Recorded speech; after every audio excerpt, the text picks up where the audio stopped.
sem viðtalsþáttur Þórhalls Gunnarssonar.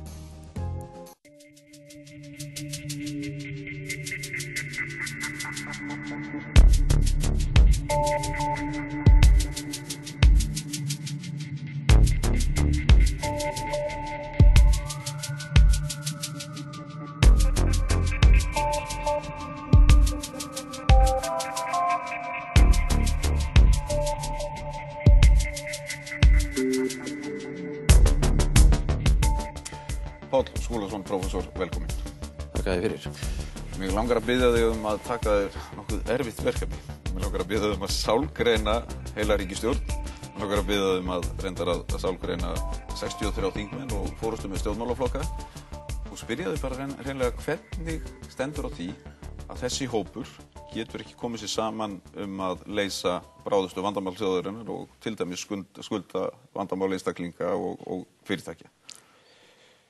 Já, Hvað er að? Ég held að megin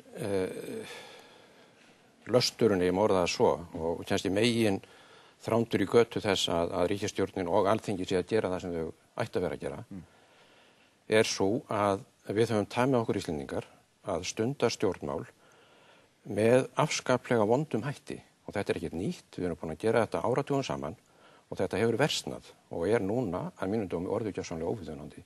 Og það maður ætti að segja í hnotskurn hver vandinn er, að hann er sá að við stundum stjórnmál á Íslandi í einu skyni sem er það að ná völdum. Og til þess að síðan að nýta þau, væntanlega eru allir með góðan ásetning, en en góði ásetningur, hann er iðulega gjörsamlega á floti hjá flokkunum og hjá þessu fólki sem er í stjórnmálum. En þá segir mér rauninni að fólk sé ekki koma þarna inn eins og við ætlumst til af hugsjón og til þess að vinna fyrir einstaklinga og fólkið. Háskólafólk er stundu gagnrýnt fyrir eitt og hefur löngu verið gagnrýnt fyrir það að við háskólamenn og vísindamenni þið eru bara að einbeita ykkur að þekkingarinnar vegna og taki ekki tillit til þess að fólk þarf á þekkinguna að halda út í samfélaginu og þið skeytið ekki það. Það sem er að gerast hjá stjórnmálamönnunum er það að þeir sjá völdin sem það sem máli skiptir fyrir þá sem er númer 1, 2 og 3. Og við erum búin að hanna stjórnmálamenningu, skulum við segja, sem gerir þetta aðalatriði, sem veldur því að þeir geta ekki unnið saman. Þeir eru í valdabaráttu. Það er að stjórnmál eru, samkvæmt íslenskri skilgreiningu, sem er afleidd og verður að breytast, hún er svo stjórnmál eru valdabarátta. Þetta er bara ekki nema ein hlið stjórnmála. En þetta er svo hlið sem blasir við okkur? Þetta er svo hlið sem við Íslendingar höfum öllum öðrum þjóðum fremur lagt rækt við. Og þar með höfum við vanrækt þá hlið stjórnmálana sem er grunnurinn fyrir góðu samfélagi, sem er það að menn ræði sín sameiginlegu hagsmunamál, almannaheill. Og það er eiginlega verkefni stjórnmála er að koma með skilning, hugmyndir og stefnu sem að þjóðin, samfélagið, samfærist eiginlega að sé til góðs fyrir okkur sem eina heild. En eru þá stjórnmálamenn bara og stjórnmálaflokkar að misskilja sitt hlutverk? Er þetta blekkingaleikur þegar þeir koma rétt fyrir kosningar og lofa öllu fögru og eru með ákveðna stefnu, hugsjónir og hugmyndir? Já, ég held að þetta er blekkingaleikur. Þetta er blekkingaleikur, fólk er blekkt þá? Já, ég held það því miður og við höfum dansað eftir þessu. Við höfum trúað því og auðvitað er margt gott sem að stjórnmálum gera og margt gott í eftir stjórnmálum. Það er ekki nokkur vafa á því. En það sem er ekki gert er það sem mestu skiptir og það er að kynda undir góðri, skipulegri og agaðri umræðu hins sameiginlegu hagsmunamál og sjá til þess að þjóðin sé upplýst sinn eigin hag, sína möguleika og stjórnmálamennir eiga auðvitað að vera virkir í að leiða þessu umræðu. Þeir hafa leitt hana endalaust með því að reyna að berja niður einhverja aðra. Sem sé í staðinn fyrir umræðuna kemur, sem á þá einkennast af samræðu og rökræðu, þá verður kappræðan númer 1, 2 og 3. En þá er þetta að segja vegna þess að þegar menn enda einmitt í kappræðinum eða bara hreinlega rifrildum að þá er þetta að tala nánast eins og þessir einstaklingar séu bæði rökþróta og í rauninni liggi þarna fyrir bara ákveðin vankunnátt á verkefnum. Já, ég held að okkur Íslendingar skortir algjörlega stjórnmálamenntun og þetta ein megin skýringin svo að við vorum nýlenda. Það voru erlendir aðilar sem stjórnuðu okkur og við höfum aldrei haft fyrir því að rækta og byggja upp okkar eiginlegu stjórnmálahefð. Og ef við förum aðeins aftur í tíman að þá, til dæmis það sem gerist upp úr 1900, þegar við fáum heimastjórnunana þess að þá byrja Íslendingar þetta rifrildi í stjórnmálum sem stendur enn og hefur ekkert batnað. Og menn hafa endalaust vonast til að þessi myndi nú linna. En síðan festist þetta í sessi. Hvernig getur þetta fest í sessi þegar að krafan mjög skýr frá fólki sem kemur til dæmis á Austurvöll, það segir viljið fara að vinna, viljið fara að leysa úr þessum brýnustu vandamálum þjóðarinnar. Eru mennindi þá svona, blindir, eru þeir ekki nægilega meðvitaðir kröfuna í samfélaginu eða hafa þeir þá bara ekki getu til að takast á við það? Sko, ég held að þeir hljóta nú hafa skili og fengið þær alls sín skilabóð. Málið það að þeir eru lokaðir inn í kerfi eða siðum, bæði kerfi og siðir, skulum við segja, og það má gera þarna eitt greinamun sem að skiptir máli. Sko, kerfið slíkt að það leikið eftir ákveðnum reglum og það ákveðin völd sem að gífurlega mikil völd hjá ráðherrum. Þannig að baráttan ráðherraembættin hefur einkennt íslensk stjórnmál áratugum saman og ráðherra mjög, hann svo sjálfstæður og hann þarf oft ekki að bera sín mál undir einn, ekki eins og ræða við samráðherra. Hann getur tekið alls konar gerræðislegar ákvarðanir og þetta hefur tíðkast hjá okkur.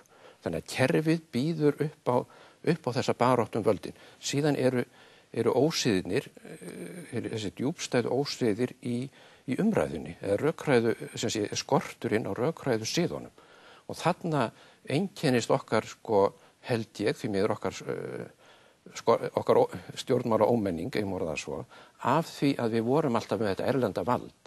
Við höfum mjög neikvæða afstöðu Íslendingar tæmi okkur gagnvart ríkinu.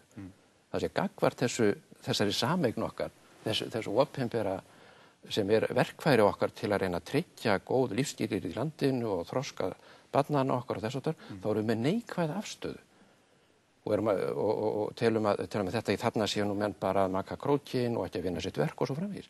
Og þetta endurspeglast í því að kannski ríkisstarfsmenn margir hafa ekki alveg ræktað sig sem skildi og hafa kannski, við höfum kannski ekki einu sinni lagt rækt við það að mennta vel þá embættismenn sem eiga að halda utan samfélagskerfin.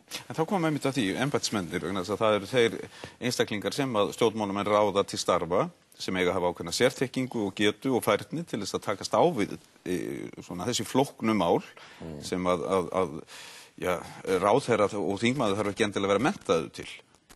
Þá ekki embættiskerfið að bregðast stofnmálamennu? Jú, það má kannski eitthvað lítið segja það og þá það kannski þær stofnanir eins og Háskóli Íslands sem að hafa þátt í því að mennta hér embættismennina sem hafa þá brugðist og það held ég að sé að Háskóli Íslands þurfi alvarlega íhuga hvaða leyti hann hefur brást í því grundvallar hlutverki að mennta góða embættismenn. En vandinn held ég aftur fyrst og fremst pólitískur. Að það hafa verið valdamennirnir í flokkunum sem hafa fyrst og fremst ráðið þá menn inn í stjórnkerfið, stjórnsýsluna sem hafa þóknast þeirra stefnu eða þeirra hagsmunum. En þá ertu bara hreinlega að segja að menn eru ekki valdir eftir hæfni, heldur einfaldlega eftir pólitísku tengslu. Þetta hafa margir bent á þetta núna í nokkur misseri og reyndar þetta gömul gagnrýni búin að vera í áratugum saman. En þú fullyrir þetta, að þetta megin galli kerfisins að vanhæft fólk þá ráðið til starfa? Já, ég ekki að segja endilega vanhæft, það þarf ekki að vera vanhæft þó að sé valið af pólitískum forsendum. Hins vegar og þetta getur verið allt ágætis fólk. Það eru tengslin við sérhagsmunina. Það eru tengslin, við verðum að horfast í augu við að flokkarnir eru fyrst og fremst og hafa verið hér fyrir okkur að berjast fyrir tilteknum sérhagsmunum. Og þeir eru sífellt að blekkja okkur með því að segja það þeir séu alltaf að vera í hugsa almannahag, hindra skipulega það sé umræðum almannahag eða fræðsla það og velja síðan þá aðeinslega inn í stjórnkerfið sem eru að vinna þeirra hagsmunum. Þetta vítarhingur sem þarf að brjótast út úr. En þú talar einmitt að upplýsa almenning, það sem mjög mikilvægt að fólki sé greinir raunverulega fyrir bara hinum einföldustu málum og hinum flóknustu málum líka. Já. Og það skortir þetta samband stjórnmálamanna við fólkið í landinu sem við skort á að svo samræði í þessi stað? Stjórnmálamenn hafa aldrei tamið sér það hjá okkur, og þessir forystumenn okkar hafa aldrei tamið sér það að tala við þjóðina til að upplýsa hana og fræða sinn þennan samfélagslega veruleika sem þeir eru að ráðskast með. Þeir eru alltaf, það er vísu, það er einn málaflokkur sem hefur notið nokkur forgang og það er efnahags- og atvinnumálin sem hafa dóminera stjórnað alveg umræðunni. En stjórnmál eru ekki bara þau mál. Stjórnmál eru alls konar samfélagsleg mál, lýðræðisleg mál, réttafarsleg mál, menntunarmál og það skipulagsmál sem það hvernig við viljum hafa hlutina sameiginlega. Og við höfum bara ekki haft stjórnmálamenn sem hafa leitt slíka umræðu vegna þess að þeir hafa verið að mínum dómi allt og bundnir við hinn efnahagslega hagsmuni og efnahagslega tiltekna efnahagslega sérhagsmuni. En þá, maður sér þetta kannski í ákveðnu ljósi þegar að, ef við horfum til dæmis á aðstæður þegar að Alþingi var sett, þú sér að það er haldið í allar þessar hefðir, við vitum að traust á Alþingi mælist mjög lítið og þeir eru búin að gera sig grein fyrir því. Nánast horfið. Það er nánast horfið. Samt er farið í alla þessar skrúðgöngur yfir í kirkjuna og aftur tilbaka og forseti heldur ræðu og þarna heldur menn áfram að deila þarna inni með sama hættu áður og taka einhvern veginn ekki, og þetta verður dálítið sérkennileg uppákoma þegar að síðan fólk stendur þarna fyrir utan þúsundir manna og horfa upp á þessa serimóníu sem er einhvern veginn ekki lengur í takt við þessi stjórnmálaheimur okkar, þessi litli afkimi, þessi sem er stór og mikilvægur og stjórnmál eru líkilatriði í öllu samfélagi, hann er búinn að loka sig af í íslenskum heimi og þetta er íslenskum veruleika og það verður verkefni næstu ára að kippa þessi lag því þetta getur ekki gengið svona en það tekur örugglega vissan tíma og það er eiginlega tvennt sem að verður að gerast núna og það er að það þarf að fara í stjórnkerfisbreytingar þar sem þjóðin hefur á tilfinningunni og það fær tíma til að endurhugsa það kerfi og það eru grunnreglur sem þarf til að halda utan í sín mál og skipta völdum, auðvitað eru völd nauðsynleg og við þurfum að hafa sameiginleg völd en þau þurfum að njóta viðurkenningar og virðingar. Nú hafa stjórnmálamenn rætt lýðræðisumbætur í þá átt að það þurfi að koma á persónukjöri, það þurfi og nú að fara að setja á stað þjóðfund, það er stjórnlagaþing þar sem almenningur tekur þátt í að móta nýja stjórnarskrá.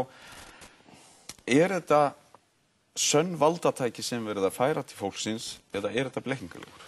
Sko, fyrsta skrefið, fyrsta sem þarf að gera og verður að gera er að koma á stað upplýsingu og umræðu í samfélaginu þar sem þjóðin eiginlega hittist, svo má segja.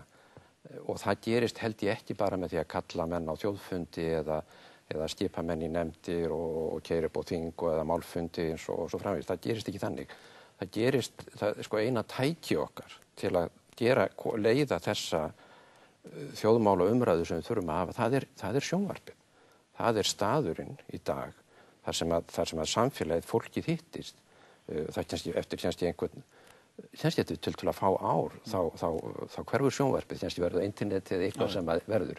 En í dag er sjónvarpið sá staður í samfélaginu þar sem að við öll komum saman í vissum sýndar veruleika sjálfsögðu og þetta er staðurinn til að nota til að upplýsa þjóðina og þjóðin þarf núna á að halda og það sem ekki gerir held í þjóðinni í dag mjög reiða og við erum reið og með fullum rétti það er að við vitum ekki einu sinni hvað er að gerast ekki bara það að fortíðin sé nú ennþá svolítið mikið á huldu við eigum að vísu þessa stórkostlegu skýrslu sem var unnin sem að setur okkur verkefni til framtíðar en það var svo mikið enn á huldu og bankarnir allt í einu farnir að starfa eiginlega nánast með sama leyndardómsfulla hætti og áður og við vitum ekki eiginlega við vitum ekki hvað er að gerast og þetta gengur ekki almenningur hann á rétt á því að fá að vita hvað er að gerast. En þegar að þú hefur það á tilfinningunni að stjórnmálamenn vitið ekki heldur, hvernig eiga þeir þá að miðla þessum upplýsingum?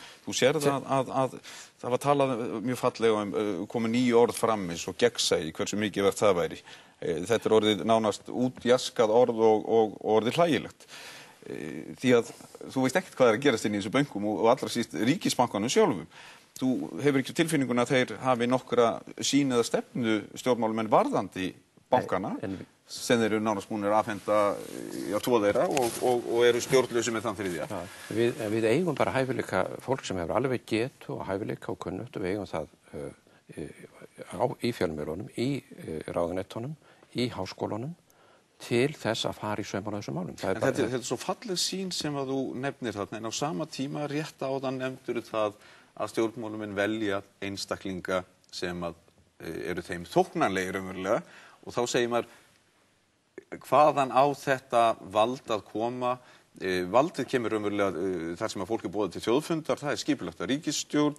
Tökum þessu dæmi, sko, það er einfalt dæmi þar sem að, það taka bara eitt dæmi þar sem er einfalt mál að gera og þetta verður að mínum dómi, það sem ég er að tala um núna, þarf að gera og verður að gera og það er að útbúa aftur vandaða sjónvarpsþætti, þið þurfum ekki að vera langir, korter 20 mínútur eða eitthvað stjórnarskrána. Sko, þjóðin hefur ekki verið upplýst ýmsar hliðar, henni er ekki verið sagt frá og það er ekki eins og tækifæri fyrir hana til þess að fá þessar upplýsingar sem heild og hún þarf að fá sömu upplýsingarnar og ef það þarf að gera núna nokkra vandaða, litla, stutta en vandaða sjónvarpsþætti þetta mál. Við getum gert svipaða þætti og það er alveg örugglega hægt að gera slíka þætti þróun bankana í dag. Og við þurfum alltaf leið við verðum að horfa til útlandi, við verðum alltaf að sjá okkur Íslendingi ljósi þess hvað er að gerast. Það er út í hött til dæmis að við stökkum í það að ræða stjórnarskrána og afgreiða hana á 6 mánuðum án þess að vera búin að kynna fyrir þjóðinni eiginlega til dæmis hvað hefur verið gert í ýmsum öðrum löndum núna á síðustu misserum árum í þessum efnum. Og menn verða að gefa sér tíma í svona lagað. Og ég held bara að ef ég ætti að gefa ríkisstjórninni ráð, þá á hún núna að líta svo á að hún sé eins og skólastjóri sem að verður bara að gjöra svo vel að taka að sér að upplýsa þjóðina. Og þetta er annars vegar þessi mál sem ég er að tala, þessi brenna á okkur.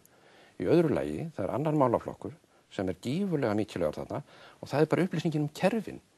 Fólk skilur ekki, við nefndum bankakerfið. Ég viðurkenni það fúslega, ég átta mig ekkert á því hvað er að gerast, hvernig kerfið og ekki hvernig kerfin fúnkera, hvernig þau virka. Og þetta er bara alveg gjörsamlega fáránlegt. En þú talar einmitt að ríkisstjórnin eigi núna bara að upplýsa þjóðina, en hún er í pólitík líka. Já, en þegar þú horfir á pólitíkina þá er hún í átökum.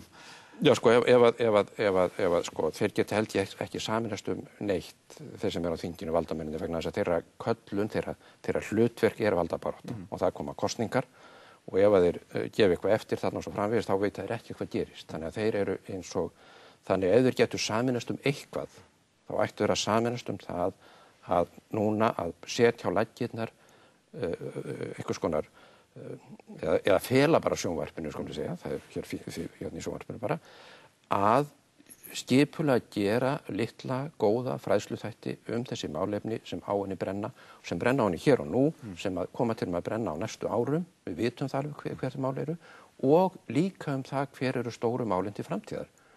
Og sko, það nægir ekki að kalla fólk bara saman, 1000 manns á hóp og ræða og segja hvað þú að hugsa. Sko, menn það þarf að fóðra, það þarf að gefa, það þarf að fræða. Og svo getur menn brugðist við og svo hefst lýðræðislega umræða. En það langar maður að spyrja það öðru. Nú stöndum við frammi fyrir miklu niðurskurði í því sem við segjum að sé bara grunnþjónusta við almenning. Heilbrigðismálum, félagslega kerfinu og menntamálum. Já. Þegar að hort til niðurskurðar og menn bara fara og skera niður og þetta einhverjir milljarðar, hefur það á tilfinninguna að það sé hort á afleiðingarnar til framtíðar? Nei, það er ekki og ég held að eitt bara dæmi núna það er það sem í fjárlagafrumvarpinu heilbrigðiskerfið. Sko, ég hef áður sagt og samfærið við hefum verið í mesta vandræði, mesta basli með að byggja upp sko virkilega skilvirkt heilbrigðiskerfi og ástæðurnar fyrir því eru flóknar og sögulegar. Og við erum alltaf, það er búið að vera endalaus viðleitni sem að ber ekki einhvern árangur og svo einn ráðherra kemur, hann er búin að vinna eitthvað hann kastar því sem annar er búin að gera og svo framvegis, sko. Þannig að þarna er dæmi mjög mikilvæga málaflokk, ég tætti ekki háskólamálinu líka sem dæmi, sko, sem er algjörlega lífsnauðsynlegt fyrir bara að blika á sig andlegt líf þjóðarinnar og heilsu hennar og heilsufar til framtíðar að þjóðin sé upplýst og það sé teknar, það er ekki endilega alltaf vinsælar ákvarðanir, en fólki þarf að vita eiginlega að hverju við stefnum. Já. Og það er ekki gert og þú tekur ekki kerfis, þú á ekki, þetta er bara svo ófagleg vinnubrögð, það gengur ekki, þú tekur ekki alvarlegar, mikilvægar, skipulagslegar breytingar á grundvallar kerfum samfélagsins með fjárlögum. En það er það sem að umræðan gengur bara út á peninga í dag. Já, það er bara ránt, það er bara hún á ekki að gera það, peninga. En hvort sem eru fjármáli einstaklinga eða ríkisfyrirtæki eða stofnana, þá virðist það bara ganga út á það að við þurfum að skera niður 40, 50, 60 milljarða og síðan er bara skilaboð til hvers ráðuneytis, finnið þessa peninga og skerið þá niður. En það skorti kannski þessa sín til framtíðar. Ég held nefnilega að vandi okkar Íslendinga, og þarna held ég sem tengist okkar hugsunarhætti, og einmitt hugsunarhætti stjórnmálana, sem alltaf efnahagsmálin, vandi okkar Íslendinga er ekki efnahagslegur í grundvallaratriðum. Heldur þá? Hann er pólitískur, hann er samskiptalegur og siðferðilegur, fyrst og fremst. Er pólitíkin helsti þröskuldur framfara á Íslandi? Pólitíkin er helsti þröskuldur framfara á Íslandi í dag eins og hún er rekin, já. Það held ég að sér, það blasir við og þetta er ekki, raunar ef menn lesa skýrslu rannsóknarnefndarinnar, er hún svo stór að það er ekki hægt að komast yfir en alla, en það nægir að lesa mikilvæga kafla úr henni til að átta sig á því að þetta er megin vandinn. Og þetta er það sem Alþingi, það sem er dálítið merkilegt og jákvætt í sjálfu sér, að Alþingismenn margir hverjir virðast bara að vera búin að átta sig á þessu. Og það kemur fram í skýrslunni sem að Þingi gerði núna þetta. Þú skrifar pistil fyrir 19 árum og það er eins og þú hafir skrifað þennan pistil í gærkvöldi vegna þess einfaldlega að þú ert að gagnrýna kerfið sem var fyrir 19 árum sem hefur í rauninni ekkert breyst. Hvernig umræðan á sér stað, hvernig spillingin er í samfélaginu, þú reyndar að gagnrýna lögmenn mjög harkalega hvernig þeir hafa ástund að sína iðju og sérstaklega varandi lagasetningu og lagasetningar og þú talar líka um þetta samfélag sem að eigi rauninni að tryggja öllum almenningi þjónustu eða stjórnvöld eigi að tryggja þá þjónustu sem að við vonuðumst eftir. Það hefur ekkert gerst á þessu 19 árum. Það er eiginlega það sem þetta segir mér. Já, það hefur allt megin munstur stjórnmálun er það sama og það hefur bara versnað eða spillingin hefur aukist, og þetta stafar af því að kerfið er það sama. Það hefur ekki tekið sig á. Og þú nefnir þarna einhverja gagnrýni sem ég var þarna með á lögmenn eða lögfræðingar sem tengist aftur þessari áróttu okkar Íslendinga sem reyndar má finna aftur í Njálu og gömlu sögun. Það er að leysa mál með einhverjum lagatæknilegum brellum og endalaust að nota fara í einhverja lögtækni í staðinn fyrir að einfaldlega að leysa málin á skynsamlegum nótum með svona heilbrigðum samningum. Mér langar að spyrja það öðru líka vegna þess að nú ert þú prófessor, þú hefur verið rektor í háskólanum, þú hefur verið embættismaður alla þessa tíð. Áttu erfitt með að setja þig í spor þessara einstaklinga vegna þess að þú hefur sjálfur sagt í viðtölum að þú hvetir fólk til þess að sýna stillingu. Já. En ef þú setur þig í spor þessi einstakling sem þarf til dæmis að fara og sækja mat hjá mæðrastyrksnefnd eða þykja atvinnuleysisbætur eða missir vinnuna eða horfir upp á framtíð barnanna sinni í voða, getur þú sett þig í þeirra spor? Svona vissu marki. Og sagt sýndu stilling? Já, það er alltaf betra að hafa vissa stjórnarskapi sínu, það skadar menn sjálfan ef þeir missa stjórnarskapi sínu og steitaskapi sínu kannski á saklausum einhverju vegna þess að þeir.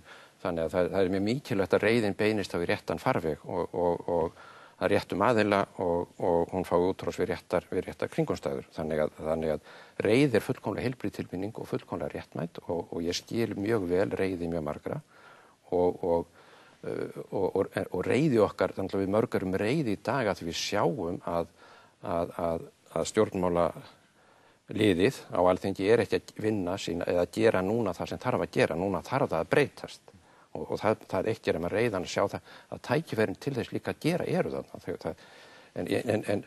En hóstillingin sem að ég nú að boða á yfirvegunin, hún kennst ég er ekki að predika yfir þeim sem eru reiðir af réttum ástæðum að þeir eigi endilega að sýna hófsemi og segja bara sem sé hætta að mótmæla, sko. Það er ekki það sem ég er að segja. Það sem að ég var þarna eins og í ræðu sem að ég flutti núna einhverjum fundi hjá stjórnarskrárfélaginu sem að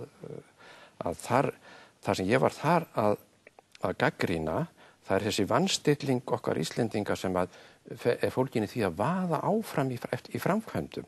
Sko, nú að bara keyra, nú að bara gera hlutin 1, 2 og 3. Þetta er bara, sko, menn staldra ekki við til að ræða málin, heldur bara, nú að bara fara í aksjónina, sko. Nú að bara, og þetta er búið að fylgja okkur núna áratugum saman. Og þetta er þessi vanstillingin í stjórnmálunum. Til að súmera þetta aðeins upp. Nú horfum við einmitt upp á það að traust fólks á Alþingi og stjórnmálumönnum er í lágmarki. Þú tekur undir það. Þú samt biður þetta sama fólk að takast á við verkefnin af ákveðinni yfirvegun og horfa til framtíðar. Getur það gerst núna, segjum við bara á næstum 2-3 vikum að það verði slík umbylting að menn taki höndum saman og fara að vinna sameiginlega verkefni? Sko, eða hvað þarf til? Það sem er hægt að gera strax, einfaldlega, er að ræða þessi vandamál sem brenna á fólki og þessir hópar sem eru í miklu vandamálum í dag.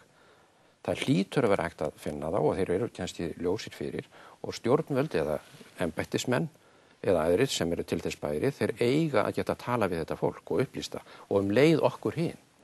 Við þurfum og þetta er hægt að gera 1, 2 og 3. En ég segjum eitthvað sem nú veit ég ekki.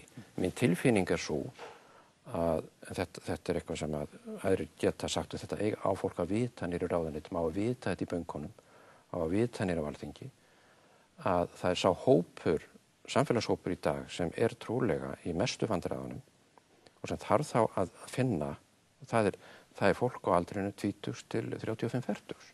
Þú segir í þessu litla samfélagi þá á að vera auðvelt að leysa þennan vanda, farið bara að vinna. Já, það á að vera hægt. Ég er alveg sannfærður það sko, ég unnið það mikið í stjórnkerfum og meira sér býsna flóknum stjórnkerfum eins og Háskóla Íslands að ég veit alveg að svonlega er hægt ef þú finnur þá allavega réttu fagmenninu til að gera það sem gera þarf. Hættið að rífast og farið að vinna. Það eru lykilorðin. Einmitt. Páll Skúlason, kærar þakkir fyrir komuna. Þessu